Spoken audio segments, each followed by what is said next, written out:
Good evening, ladies and gentlemen. Good evening, everyone. Right, listen, we have got this live stream and we're going to do it. We're going to do this live stream, but it's going to be in two parts.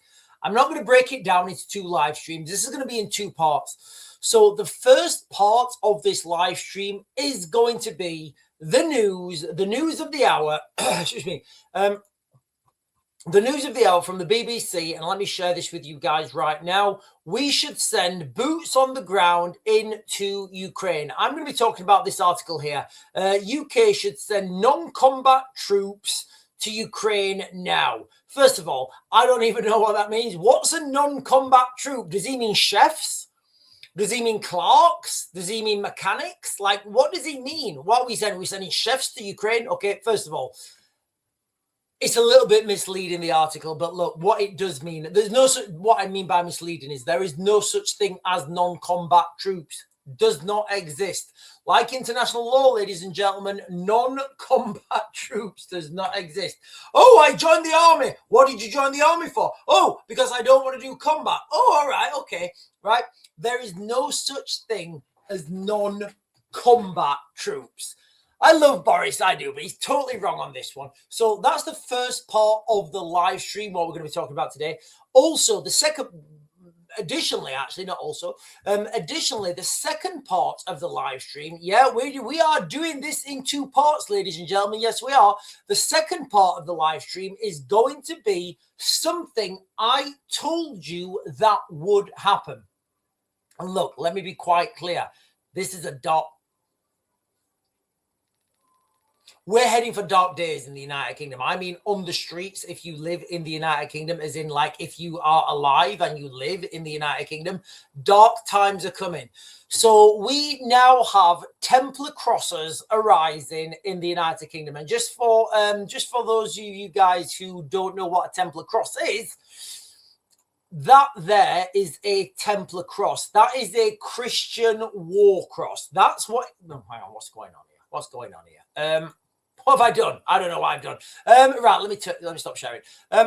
Sorry, what's going on? So the Templar cross is a Christian war cross. And that war cross, I told you guys, you know when everybody was spraying them on the side of buildings, I said to you, and I did, I said, ladies and gentlemen, this is going to evolve into the Templar cross. And when that happens, people have made that conscious decision to stand by that symbology.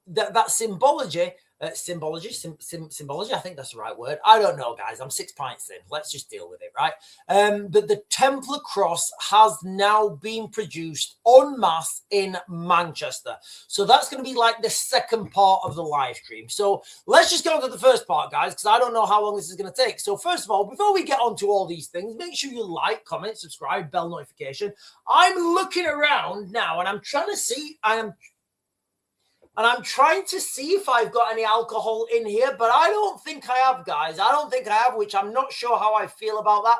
I've got 5 liters of white wine, but I'm not sure if I should crack that. I've got some bottles of cider, but if I open them, it's just going to go crackers. Right, listen, let's just get on with this, okay? Let's just get on with this, ladies and gentlemen. It's Saturday night, and I know you guys are fantastic. Aliens, bloodsuckers, all the rest of it, all the conspiracies are coming true. But let's ground this live stream in history. What's happening right now in the United Kingdom? So, like I just shared with you guys earlier, this is from former Prime Minister Boris Johnson. And look, you've got to understand the dynamics of these people. They love him in Ukraine. The Ukrainians love Boris Johnson. Somebody did a song about Boris Johnson, and he was going like, Boris Johnson. Boris Johnson. And it got to #1 in the Ukrainian charts.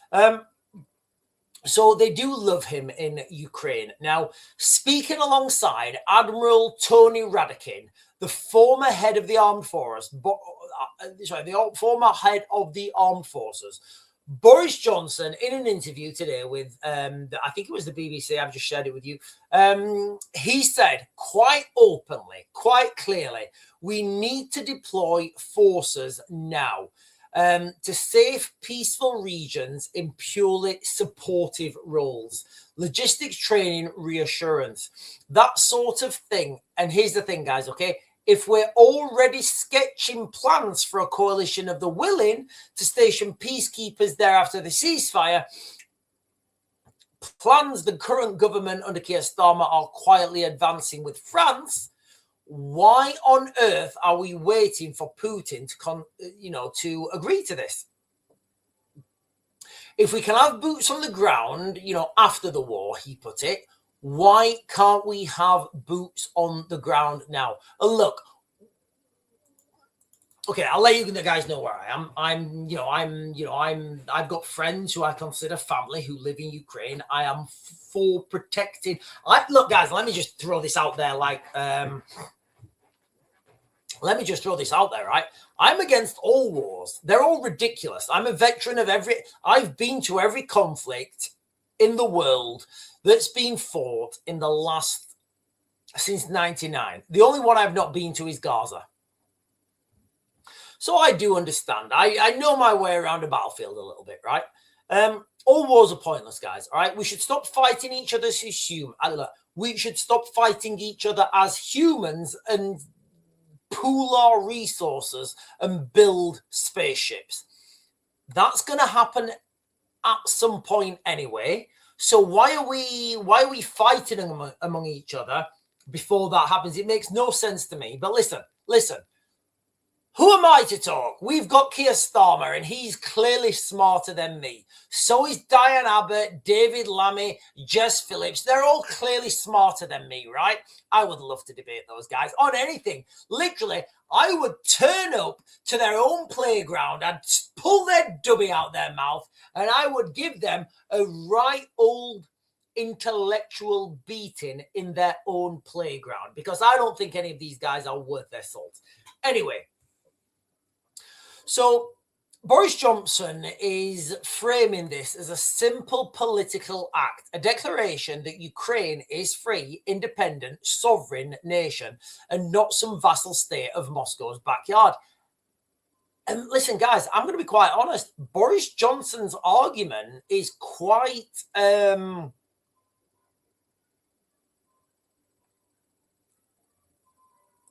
it's quite strong. His logic is sound. So what Boris Johnson is saying is, right, okay, are we saying Ukraine is its own country and it makes its own decisions? Yes or no? It either is or it is not. If Ukraine is a sovereign country and they make their own decisions, right, and they ask for British boots on the ground in Ukraine, why not?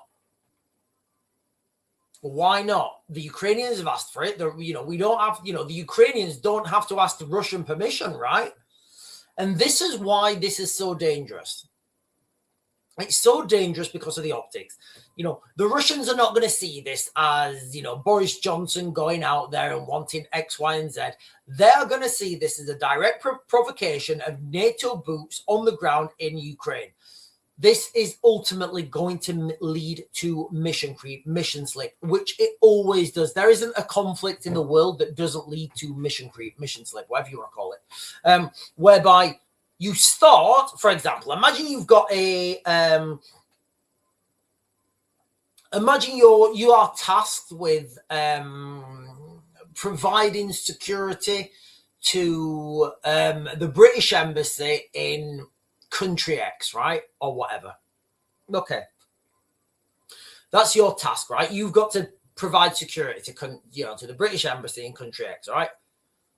At some point, if you're getting attacked, to provide security to that embassy, rather than putting rather than dealing with the casualties, it would make sense to stop those bombs coming in the first place, right? So that would mean you go out there and you ask the people who are sending the bombs, you say, oh, excuse me, good sir, would it be quite all right if you didn't throw those bombs?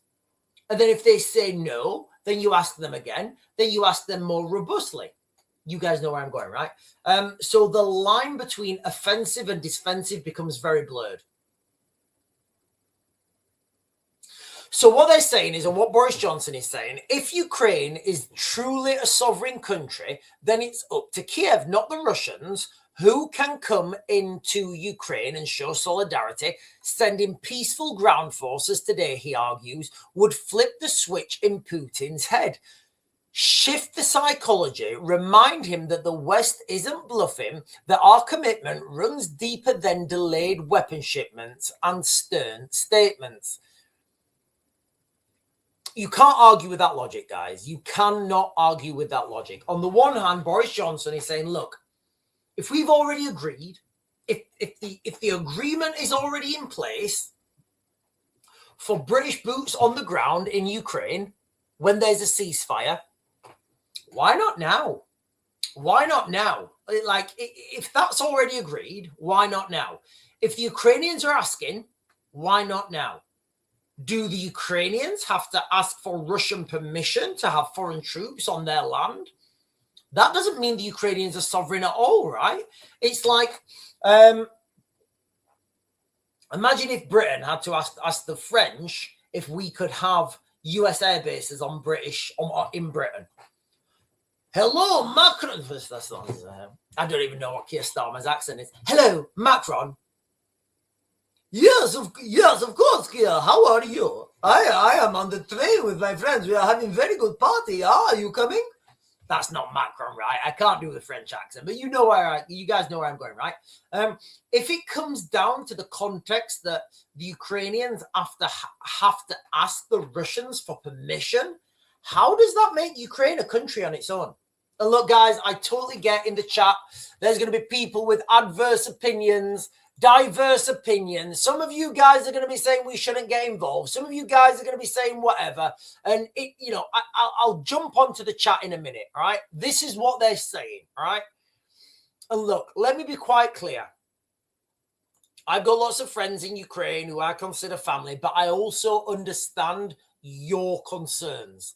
I understand that you, like me, don't want to be in a war with Russia. So I can understand all these differences of opinion, right? Unfortunately, that's the way we're heading, right? That is the way we're heading. Whether we like it or not, that is the direction of travel. So Boris went on to reflect on those early, terrifying days of the invasion in February 2022. They both admitted the West, United Kingdom included, had been too slow, too cautious.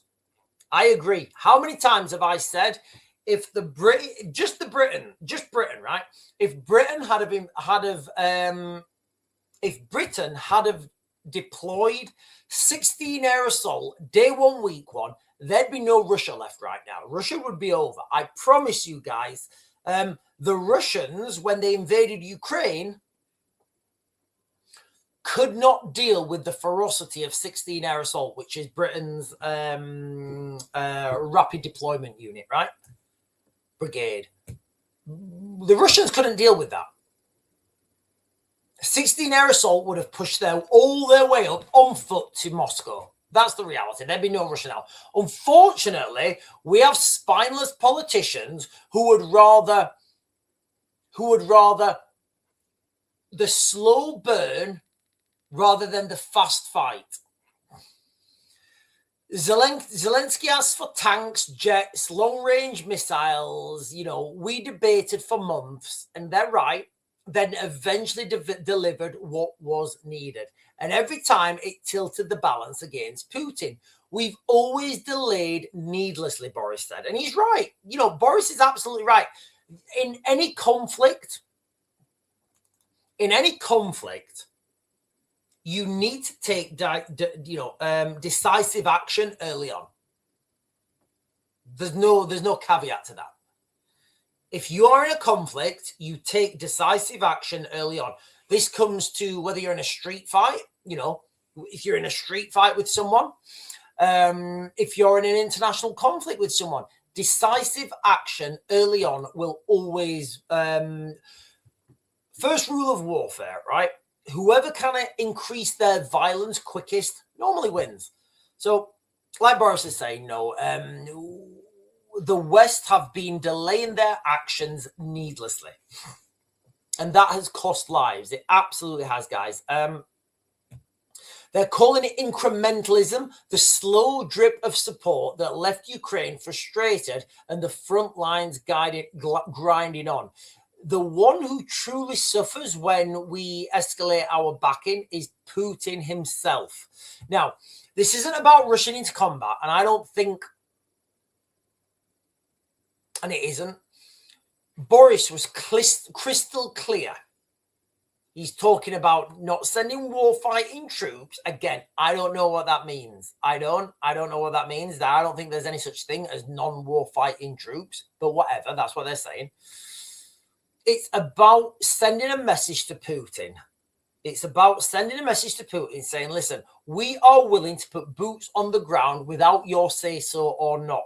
And if you say no, then we'll deal with the consequences. And I do think this is a very strong argument, guys. It really is a strong argument when you look at it. Listen, we all love laws, don't we? And who loves laws more than Raven? Keir Starmer. He loves his laws, right? Keir Starmer loves his laws. He loves his law. He loves his legislation. He loves his international law.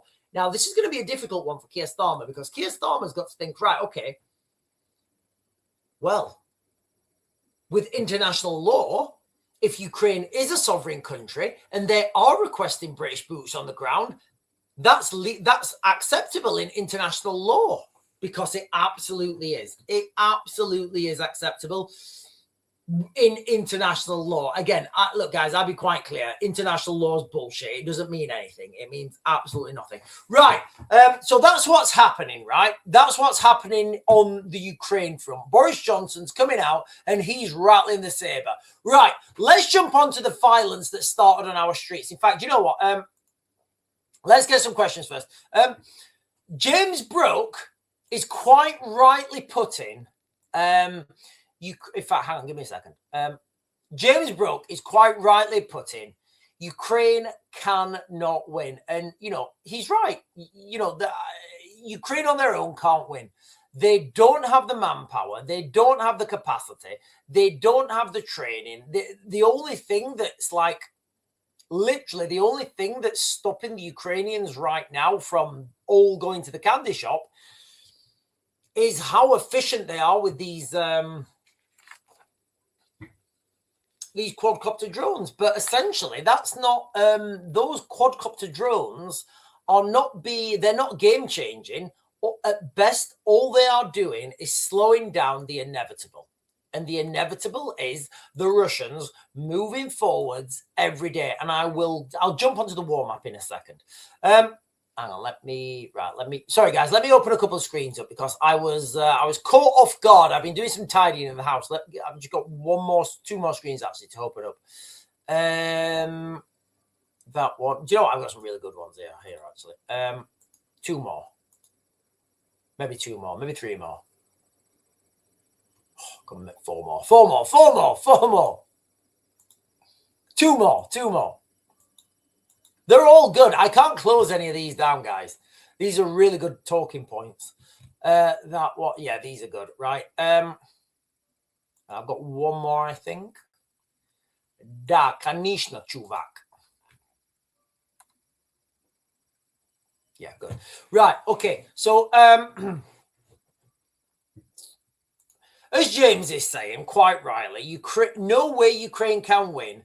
Focus on our own borders. Ukraine, not in NATO or EU. Ukraine was part of Russia, been fighting each other for hundreds of years. They've not been fighting each other for hundreds of years. Nothing to do with us. I agree, James. I agree with a lot of stuff you're saying there. Like I've said in many videos, we are at that stage right now where it's not going to matter who did what with whose rent boy, and who set fire to whose car. It's not going to matter who sanctioned who stopped buying his oil. None of this is going to matter. So, James, where I agree with you, where there's no way Ukraine can win. Again, what does a win mean? What is a win for Ukraine? What's a win for Russia? Nobody knows. I think the United Kingdom should absolutely focus on their own borders. Whether Ukraine is in NATO or not, I think NATO's over. I don't think that's I don't think that's relevant. Ukraine was part of Russia, yes, but they've not been fighting each other for hundreds of years. Right, Daniel Jack is saying, if I was a UK citizen, I would demand that the others, invaders, be sent to the front lines first so they can earn their citizenship by fighting for a country they invaded and taking their tax. I think that's coming, guys. I really do. The more I look at this situation in Ukraine, the more I look at this situation in Europe, the more I see the likelihood and the direction of travel for a migrant army. I really do. I really do see that. The British used to rule the planet. They did. Now we can't even... Britain used to rule the world. Now we struggle. Now we can't even defend ourselves against rubber dinghies. Can you see how far we have fallen? Can you guys literally see how far we have fallen? We used to rule Britannia. Britannia rules the waves. Britain never, never, never, never shall be slaves. Turns out, like, can you imagine, like, in the 1800s, if all these rubber dinghies started coming up, little boats started come over from France, can you imagine how they would deal with it? If we send the parachute regiment, they'd have the parachutes taken as the plastic bag. Yeah, maybe. Right, listen, ladies and gentlemen, right, okay. There's two parts to this live stream. So I've got another part to this live stream. So that's like the first part, done. Boris Johnson is saying, send British soldiers to Ukraine right now. That's what Boris Johnson's saying. He's saying, send non-combat troops to Ukraine. Now, the second part of this video is what's happening right now. And we are seeing the war on our streets escalate in real time. Is it that one? Hang on, that one. Not that, right. Let me close that. Is it that one? Not that one.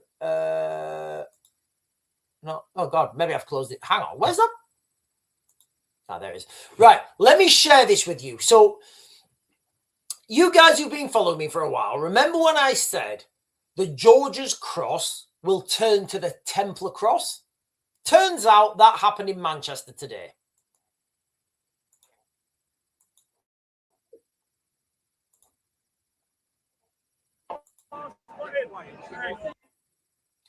So if you guys look in the crowd there, and this is from like a liberal X feed.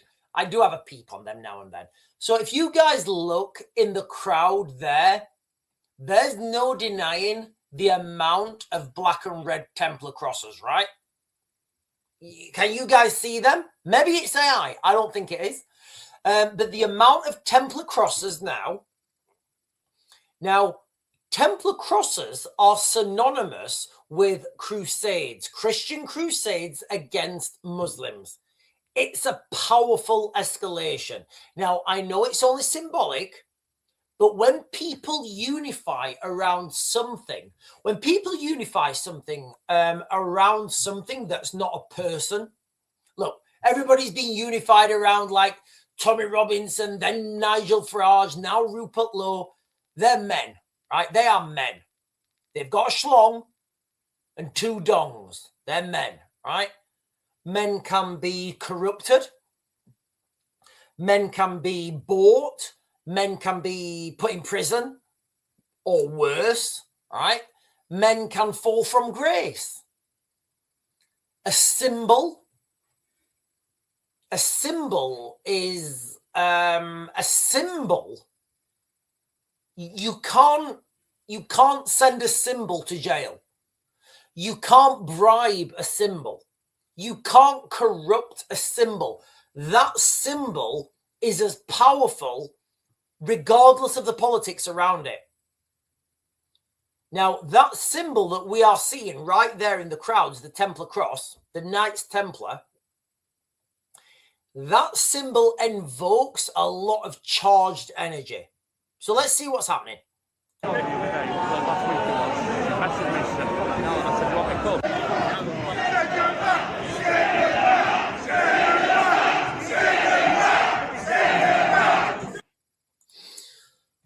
So, look, guys, last year, whenever it was, I said to you guys, we are the Templar crossers all over, and that's a huge thing. So let me just share this with you guys quick. So from Wikipedia, I'm not going to click on it.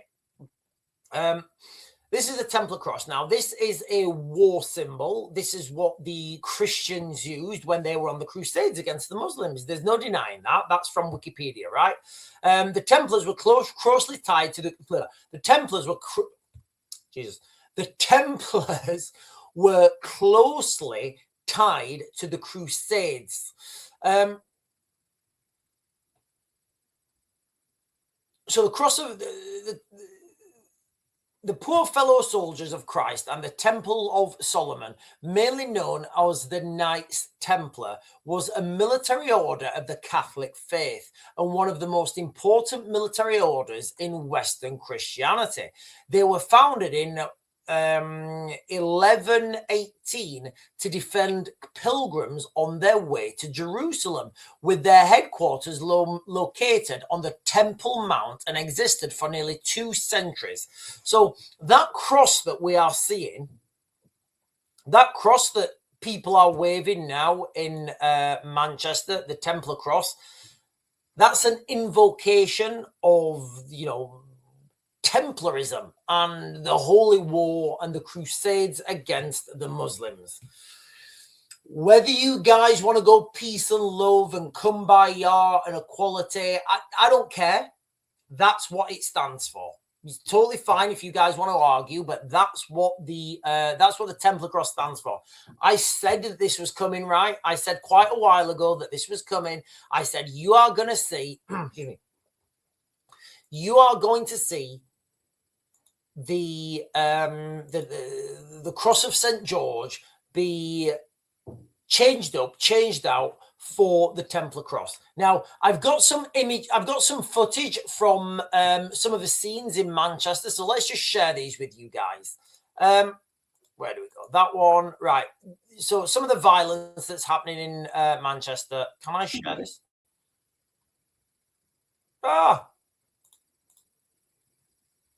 Can I share that? Right, this was better on my phone. All right, this was better on my phone. So I don't know. Can you guys see that? All right. There's lots of these.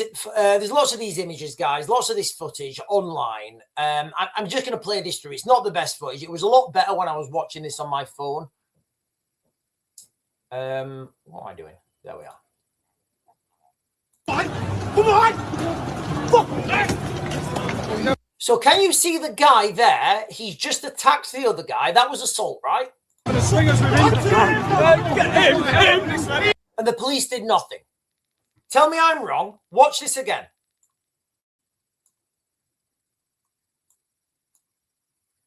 Come on! He's having a swingers with him. Did it look like the police just accepted that he punched people? Did to me. I don't know. Maybe I'm wrong. That's assault. That's assault. Fucking get the fuck up. Come in, you do that fucking plan. Let's fucking do it. Let's do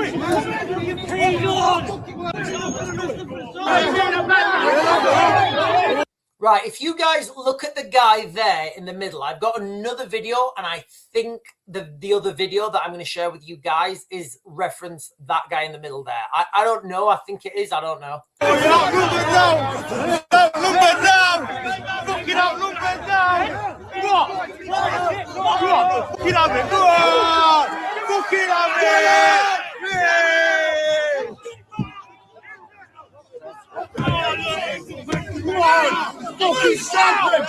This whole thing is so childish. It really is. I'm just like, I'm watching this, right? I'm watching this and I feel like I want to cry because I want to just say to everyone, guys, can we fucking stop this and build spaceships? Like, really? Is this the future we want? But look, whether I want this or not, this is what's happening, right? We are having war on our streets. It's happening. You guys can see it. We're watching this unfold on the daily. How many men tried to fight? Right, I think that's the guy I just spoke about there. It's quite funny, this one, actually. Only one up. He came to fight on his own, you know. He was ready to have it with all of them. So this guy here, he was going to fight everyone. A Pakistani man stands alone against the far right on his own. Says the British people don't have heart like Pakistanis. Obviously, we've just seen the images before that, right? So you guys, I'm pretty sure this is the same guy. Let me have a look. Give me a second. Hang on.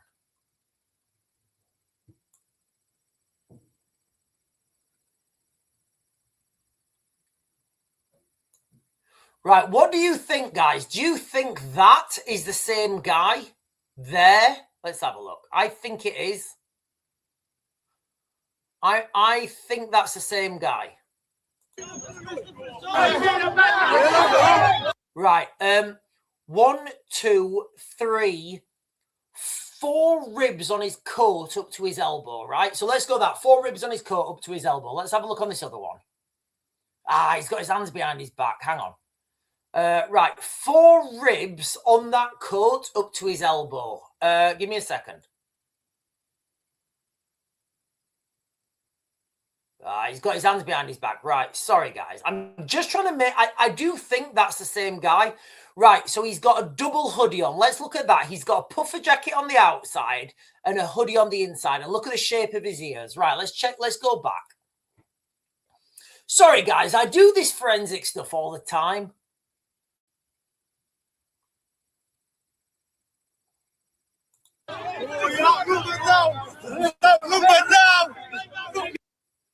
Yeah, I think it's the same guy.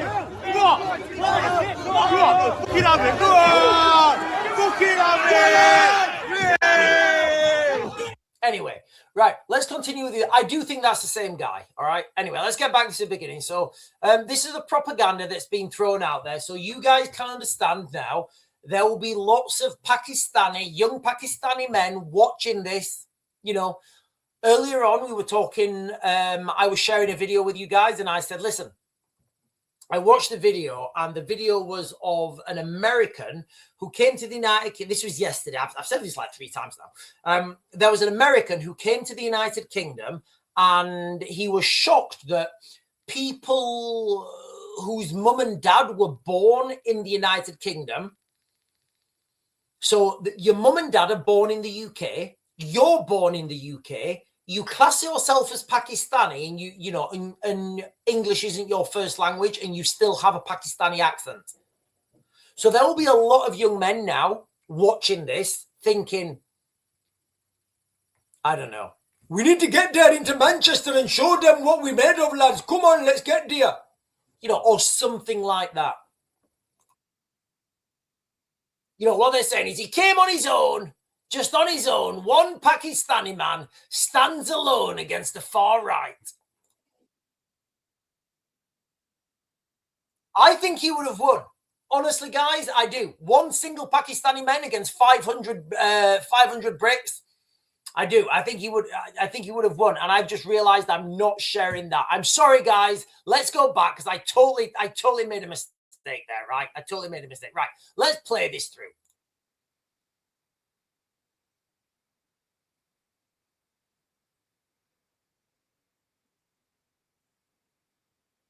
Did you hear what he said? They're not like us. They're not like us. And it's that ideology, isn't it? It's that ideology that's causing the division, right? They're not like us.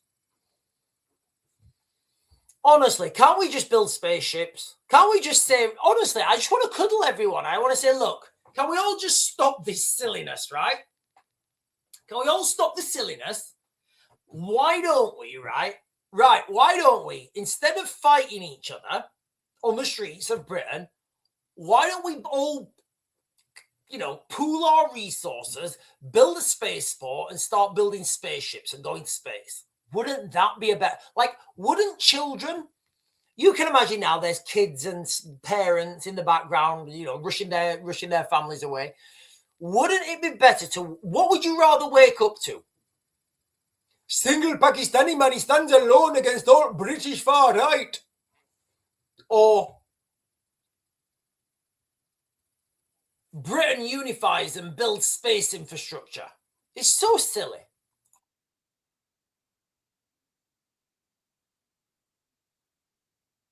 So what he's saying is all those people over there try to fight him, but that 12 stone guy there, he managed to fight them all off. He's like 12 stone, right?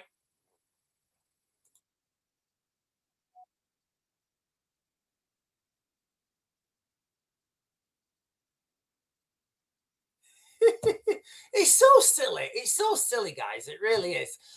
So that's what's happening in the United Kingdom, guys. Right? We are going to have three different. We are going to be at three different conflict zones. There's going to be the war in Ukraine, the war in Iran, and the war on our streets. The war on our streets has already started. It's already started. The Muslims, they understand the significance of the Templar cross. They do. They absolutely know. They understand the significance of that Templar cross. And when people wave that Templar cross, those people waving it understand the significance. And at some point, it's all going to go swizzly-ma-dizzly. It is, guys. It's all going to go swizzly-ma-dizzly. Now, I just want to throw this out there. I think every Saturday, there has been a protest against the Iranian regime outside the Iranian embassy in, in Princess Gates, London. Yeah, you know where Princess Gates is, right? Where's all the liberals? Where's all the liberals showing solidarity with the 30,000, high-end estimates of the death toll in Iran from the government crackdown are 30,000 plus. Where's all the liberals out there banging their drum?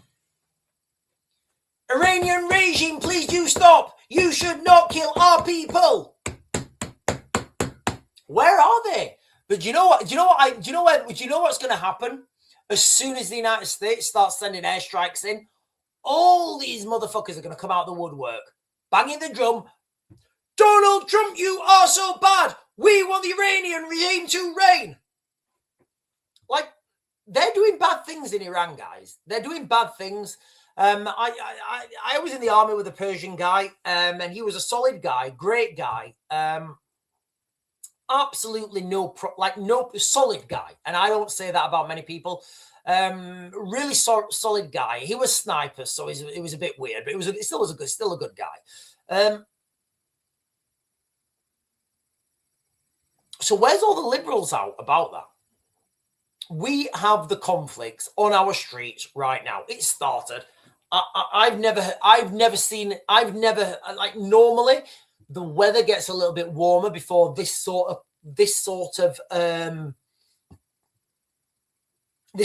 violence starts.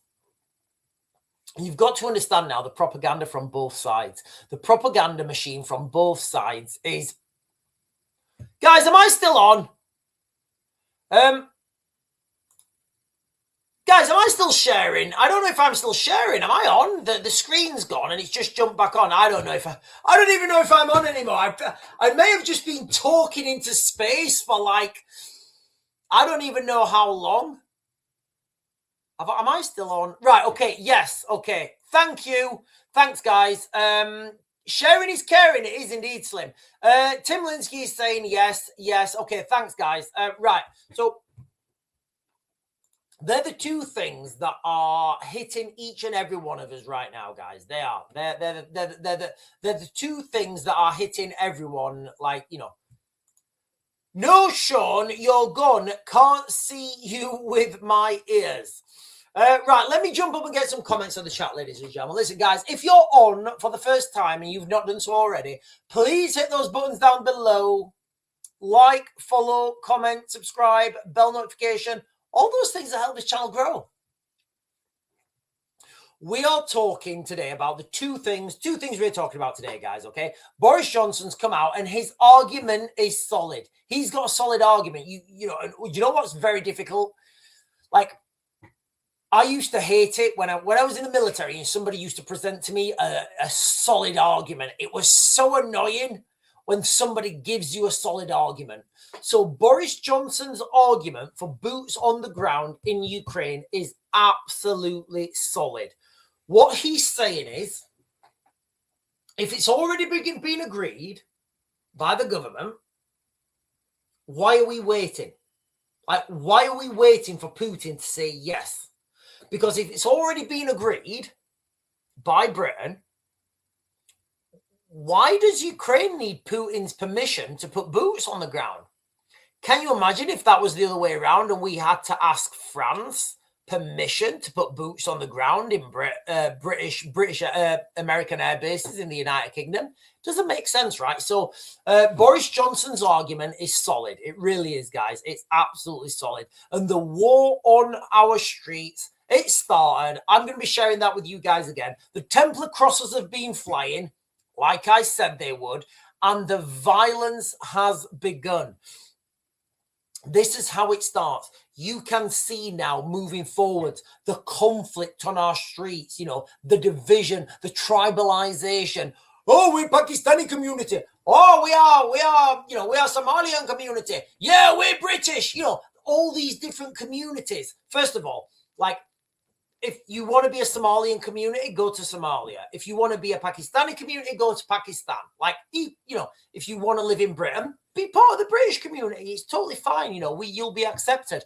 The problem is we are living with this now daily, and we are becoming tribalized, and we are going to head in. Look, let's not think that we cannot head into a South African situation, but a lot worse. You must rally people from across the world to protect the kingdom. Silly Gallardi is saying they all still think Iran will finish Israel.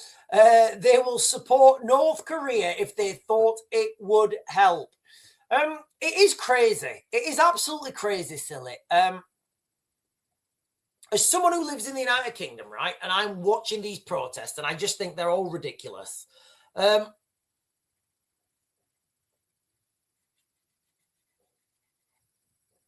When the Iranian regime cracked down on protesters, right?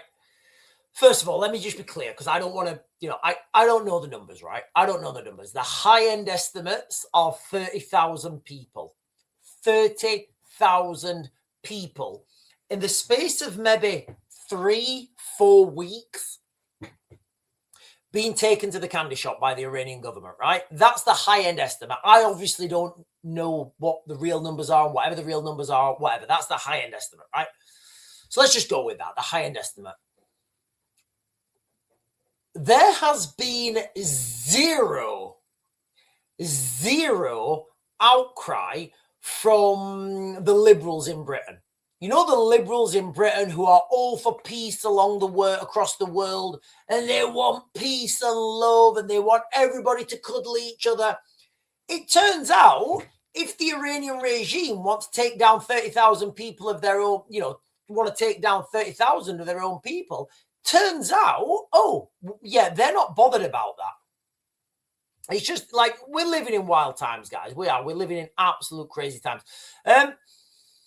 Louis Ackers is saying DJT supports Jude ideals. Do you mean like Jewish? I think you mean Jewish ideals. Is that what you're saying?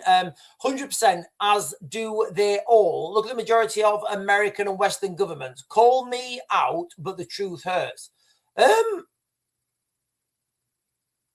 Is that a bad thing? I don't know if that's a bad thing. Give me more context. Louis Ackers, give me more context, mate. Can you give me more context why you shouldn't support your allies? Give me more information, mate, and I'll talk about it. I don't know where you're going with that. Donald James Trump supports, I think, even Jewish ideals. Okay. 100%, as they do all, as do they all. Look at the majority of American and Western governments. You could argue that Keir Starmer doesn't, right? Keir Starmer looks like he's backing the mullahs. If you look at Keir Starmer denying, Keir Starmer's not letting the United States use the air bases in the UK. So, like, you could say that Keir Starmer is not backing, you know, you could say that Keir Starmer is not backing the United States, because essentially Keir Starmer's backing the mullahs, right? By not letting the United States take, not letting the United States use UK air bases for potential strikes on Iran. Right, let me jump down, guys. There's lots of comments on the chat. I'm literally just going to jump to the bottom. Lisa Jane is saying, BBC News Israeli strikes kill at least 10 in Lebanon, officials say 3 hours ago. So listen, that whole conflict in the Middle East, it's continuing, it's escalating, it's moving further forwards. Ultimately, this is going to lead, like I've said a long time ago, I think this is going to lead to US boots on the ground in Iran, March 2026. What else did... So earlier on in the live stream, Silly was saying that there's going to be nothing happen in Iran until after the 3rd of March. Now, I saw another video. So what I did is, yes, earlier on, I did the normal video in the morning, and then I jumped straight back on, and I was talking about UFOs and UAPs. One of the things I shared with you guys is they're saying that it's coming, the aliens are coming on the 3rd of March. That's what they're saying. That's what some people are saying now. So there's a lot of data points pointing to the 3rd of March. David O'Rourke is saying, for the first time, Iran's Revolutionary Guard uses long-range air defense systems at sea, the Hunter 3. I've not seen that. I've not seen that. I don't think he's going to be much of a match against the US military. You know, the US military, they've got fantastic capability. They've got all the aircraft. They've got all the soldiers. They've got all the boots on the ground. They've got all the capacity to push forwards. Best case scenario for the Iranians is to hide,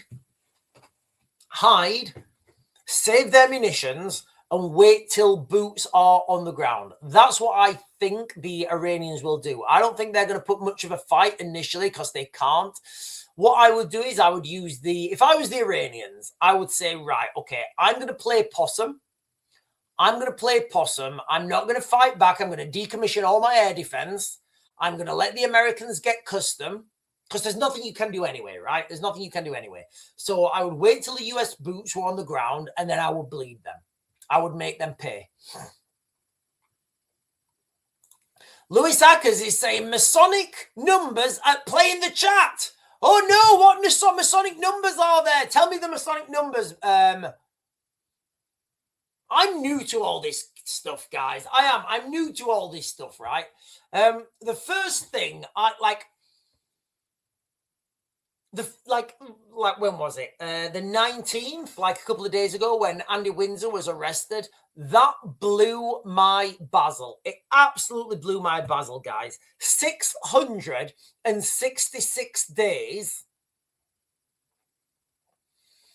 since the horses ran through London, and you got the Prince Andrew, Andy Windsor, arrested.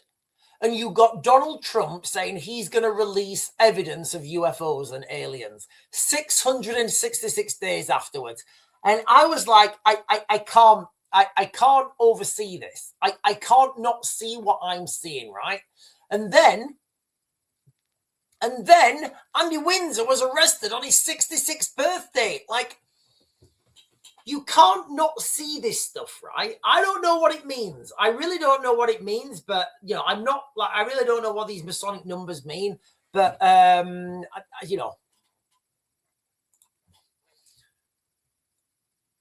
Japan have invented the first fully working railgun and tested at sea the other day. I've not seen that. I don't know about that. Joshua is saying no, there's no 333. I don't know, guys. I don't know what this means. I don't know what this means. What does this mean? I don't know what this means. Who remembers the police running a cow over to stop it? I do not remember that. No, I do not remember that. Right, listen, ladies and gentlemen, let's jump back, right? We are going down honestly, we're going down a rabbit hole here. We're going down a rabbit hole, okay? Let's bring this back to reality, okay? Because two things have happened today that will affect each and every one of you. And I've still got like 3 videos to share with you. So the first thing, let me run through this quick, okay? So the first thing, Boris Johnson's coming out, and Boris Johnson's a massive voice still when it comes to Ukraine. He still goes out there with his sister and a few other people who you would know. They do a lot of work in Ukraine still. Boris Johnson's argument to get boots on the ground in Ukraine, it's solid. It's a solid argument, guys. And also, the war on our streets has started. People are now waving Templar crosses. So I'm going to come back to those videos shortly. But I've got a couple more videos to share with you. I've got that one.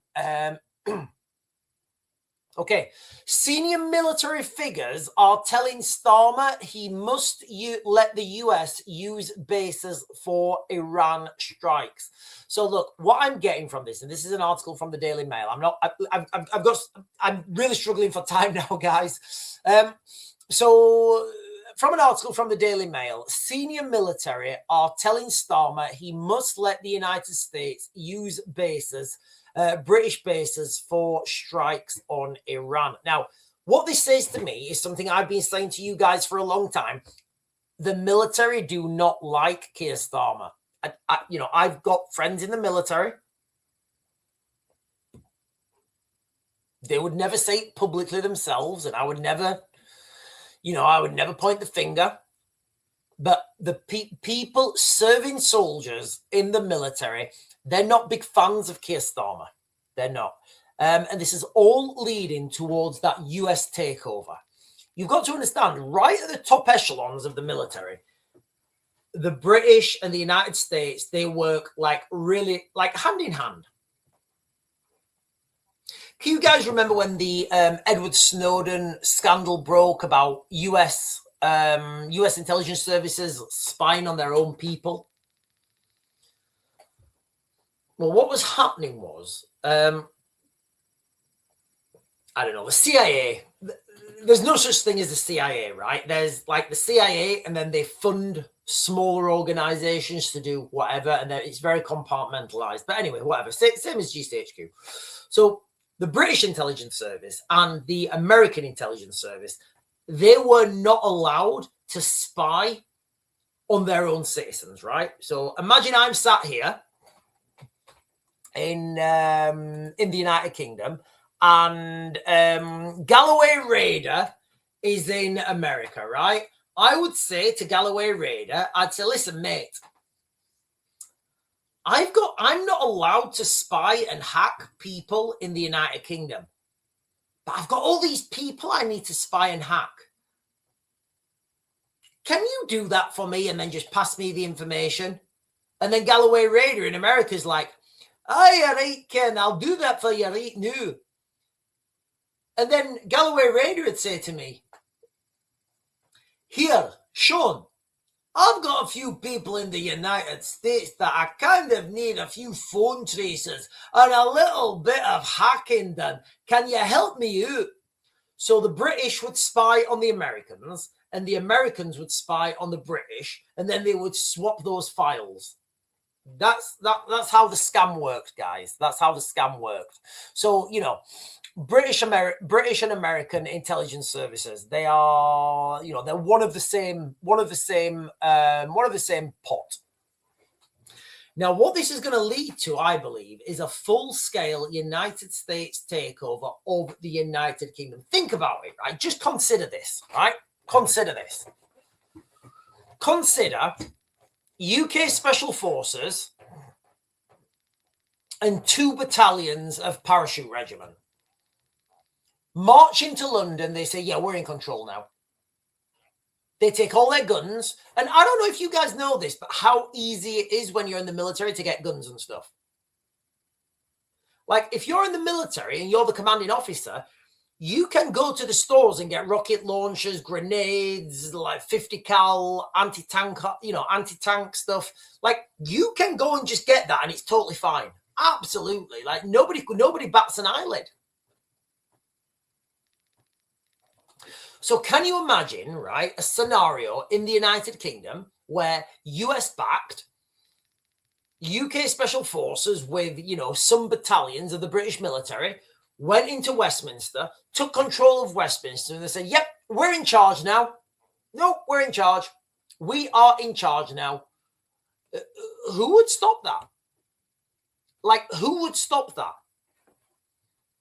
You're talking like maybe 2,000-3,000 men with rifles, heavy machine guns, anti-tank weapons. Who's going to stop that? The police? Firemen? Are they going to send the firemen? Like when the firemen go on strike because they want more money and they send the army to go and replace them? Like, they're going to phone the firemen. Hello, it's Keir Starmer here. The military have gone bonkers and they've taken over. Can you go and sort them out, firemen? The firemen were like, yeah, we're good, Keir. We're good. We've only got hoses, little hoses. We can only squirt them with water. We've only got little water pistols. They've got real guns. So brings back to what I said, what I've been saying quite a few times on this channel. Whoever controls the violence controls the policy, right? Ultimately, we live in a society where our laws, our legislation is ultimately backed by violence in the context that if you're speeding on the motorway, you will get pulled over by the police. If you refuse to get pulled over by the police, they will violently stop you. Can you imagine a scenario? Oh, the police are not allowed to do violence and you get pulled over by the police. Hey, Raven, you were doing what's that song? Jay-Z song. 99 Problems. He says something like, you were doing 55 in a 54. Police pull you over and they say, oh, Raven, you were doing 71. I don't even speed, guys, and I really don't. People get annoyed with that. I literally travel like five miles under the speed limit, right? Safety first. But can you imagine you're traveling at like 75 mile an hour, I don't know, whatever. You get pulled over and the police say, oh, you were speeding. And you say, yeah, I know. That's how fast I travel. And the police say, oh, you're not allowed. And you say, oh, no, I am. Yeah, that's how fast I travel. And the police say, oh, well, we can't stop you because ultimately the police have the monopoly on violence. And this all comes back to, here in the United Kingdom, we don't have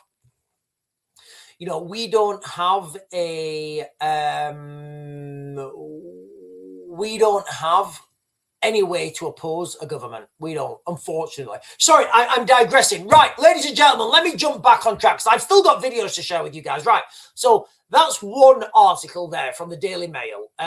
Senior military figures are telling Starmer that they are not happy with him and they want to let the United States use military bases for potential strikes in Iran. Right, I've got a video now by Nigel Farage. Let's share. I've not seen this. Let's see what he's saying. So Nigel Farage is trying to get into the Chagos Islands. So let's see what he's saying.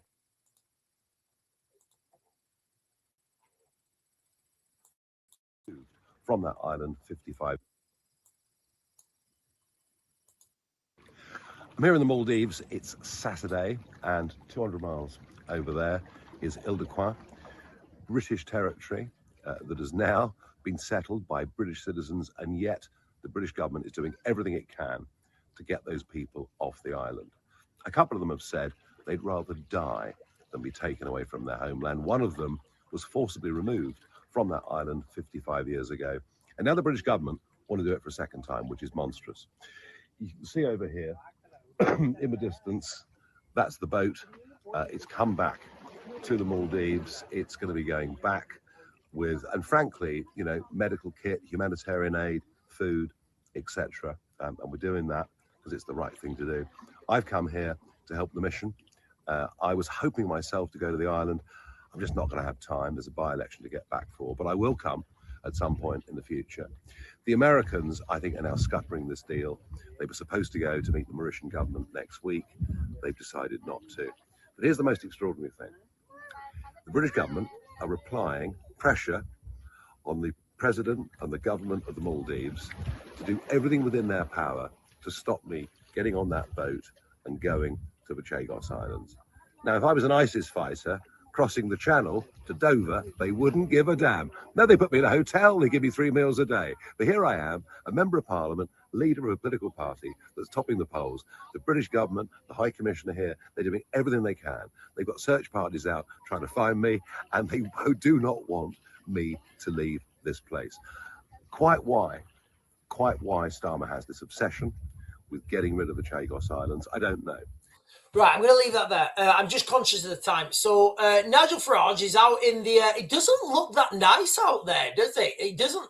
I thought it was like really sunny out there in the Chagos Islands, but whatever. So look, guys, if anybody's wondering why I just shared that video, you've got to understand what's happening. And I don't really understand this. There's something I can't put my finger on with the Chagos Islands. There's something we're not being told.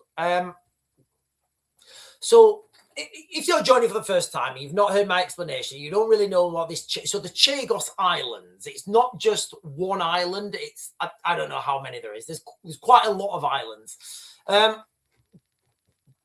What Nigel Farage is saying there is like, look, isn't it astonishing how the British government can stop people going to islands thousands of miles away, but they can't stop rubber dinghies coming over to the United Kingdom? Which I think everyone needs to ask a question, why? Because I would say the government do not... I've done that to death, guys, right? I've done that to death. Ultimately, I've talked about this a lot. Ultimately, I think the government want those people here. Otherwise, why would that continue? Now, I'll give you guys my theories on that, but let's stick to Nigel Farage because I'm conscious of the time. The deal with the Chagos Islands is like... Imagine you have a house. You own a house, right? Imagine you own a house. It's a nice house and you've got a garage, right? And you've got a car in the garage, right? Just imagine that. You've got a tenant in the house.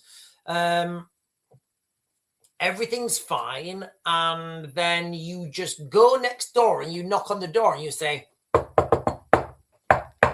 hello, mate. He's like, hello, Sean. He's like, all right, mate. I say, yeah, I'm just, I own next door, don't you? He's like, yeah, we know you own next door. You go to the guy next door. He's like, do you want my house? And he's like, what?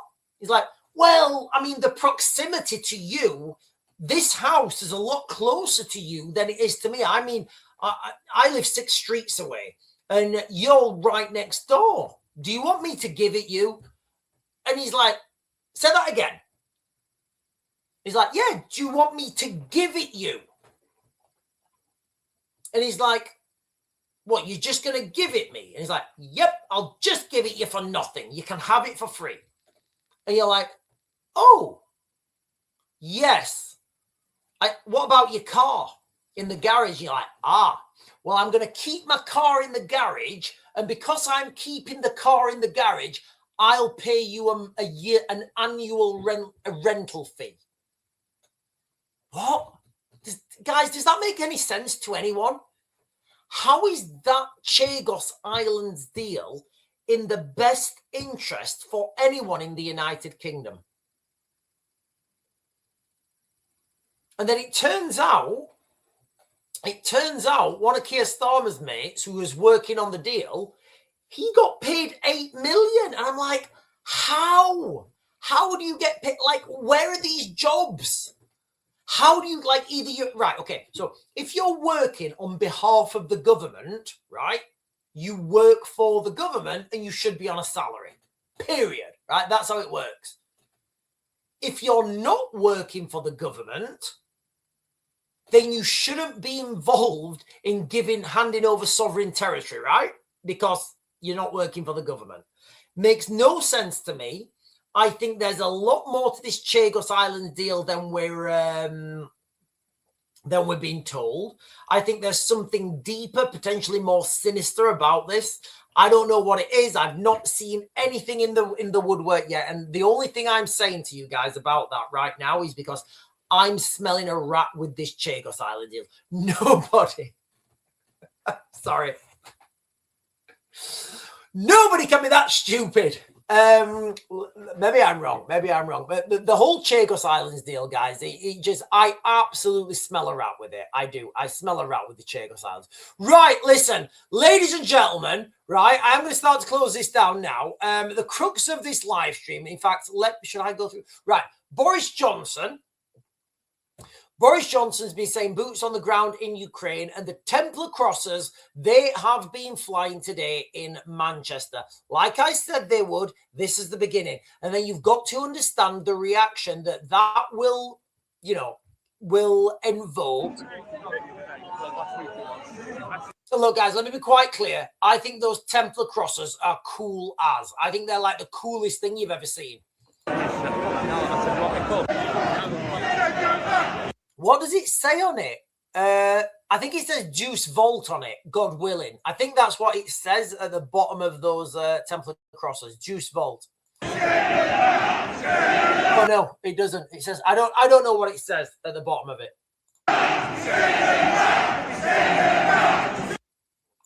So you do have this direction of travel now where people are invoking Templar Crossers. Templar Crossers are indicative of Crusades. Crusades are absolutely like anti-Muslim stuff.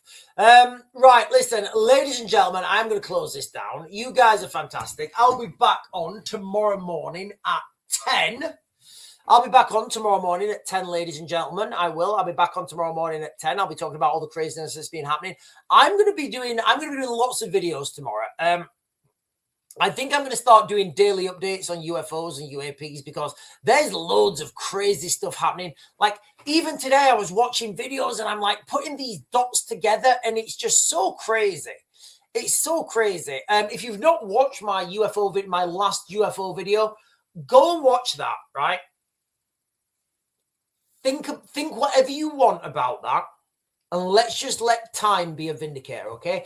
Anyway, ladies and gentlemen, I'm going to do UFO. Love that crazy stuff. Andy, I do think I am. I think I'm going to jump on every day. I think I'm going to have I do my normal 8 o'clock. 8 o'clock at night, 10 o'clock in the morning. I think I'm going to come on and I'm going to try and get on around about 12 and do a UFO update because the scene is going crazy, guys. The UFO scene is going absolutely bonkers. Anyway, ladies and gentlemen, I will close this down. You guys are fantastic, beautiful, amazing, articulate. I bid you all good night. And if you've not done so already, please hit that like, comment, subscribe, share my stuff on your socials, and I will see you guys tomorrow morning at 10.